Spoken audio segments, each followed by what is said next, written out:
Dara binabawalan na pala. Ito ba ang dahilan bakit matagal nang hindi na i-update si Dara? Yan ay atin nang malalaman mamaya mga kalingap. Magandang araw sa inyong lahat mga kalingap, sanay hindi nyo po makalimutan na mag-like sa video na ito. At paunawa tapusin muna ang kabuuhan ng video na ito mga kalingap at para malaman ang nilalaman nito. At maraming salamat po mga kalingap sa pagpatuloy na pagsuporta lalo na kay Kuya Val Santos Matubang at Kalingap Rab. Dara pinagbawalan pala. Naging masaya ang pagbalik bisita nila Kalingap Rab doon kina Dara mga kalingap dahil sa ginagawa nila Kalingap Rab na nagpapa-audition ng leading man para kay Dara mga kalingap. At sa mga ginagawa ng K-Boys ay kahit ni isa ay walang nagugustuhan si Dara mga kalingap. Ngunit ang lahat ng ginagawa nila ay pampo good vibes lang po sa lahat dahil sa sinubukan lang naman ito ni Kalingap Rab ang ganun baka sakali na pwede bang ma-love team si Dara mga kalingap. At napunta na nga ang atensyon ng mga K-Boys sa lola ni Dara mga kalingap. Dahil sa walang nagustuhan ang Kalingap Angels na si Dara sa lahat ng nag-audition dahil sa matatanda at para na rin niya itong kuya at tito niya. Ang sabi ng karamihang viewers na sumusuporta kay Dara mga kalingap na si Dara lang talaga ang walang love team sa lahat ng Kalingap Angels. Isa rin ba ito sa dahilan kung bakit hindi si Dara madalas na nakikita ngayon?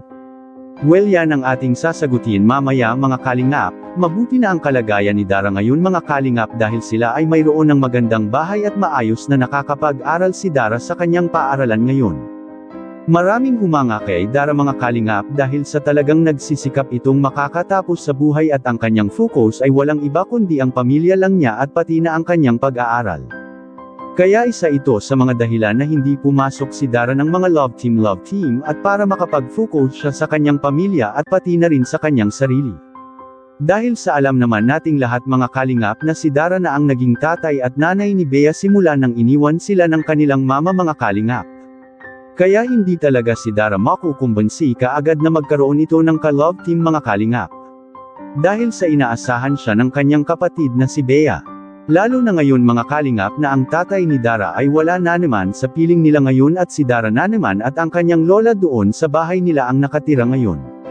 Mabuti na lang at nandyan si lola para kina Dara mga kalingap. Dahil sa hindi maiiwasan sa lugar nila Dara mga kalingap na may magbabalak talaga ng hindi maganda. Dahil sa nasa sulok at lalo pa na nakikilala na sila Dara ngayon mga kalingap at lalo na kung malalaman ng mga masasamang tao na sila lang dalawa ni Bea ang nakatira sa bahay na iyon. Kaya malaking tulong ang nasa samahan si Dara ni Lola ngayon mga kalingap dahil hindi lang sila ang tao sa bahay na iyon. At Dara kaya ba minsan lang ma-update dahil pinagbawalan ito? Yan ay ating nang malalaman ngayon mga kalingap, hindi pinagbawalan si Dara mga kalingap kundi ang kanyang focus ngayon ay nasa kanyang pag-aaral at kaya paminsan-minsan lang siya mapupuntahan nila Kalingap Rab dahil sa natatapos naman din ang kanilang bahay. Pinupuntahan lang ito nila Kalingap Rab sa tuwing may magpapabigay ng pera at sa tuwing binibigyan rin ito ng allowance. Anong masasabi niyo po mga kalingap tungkol dito? Please comment and God bless you all.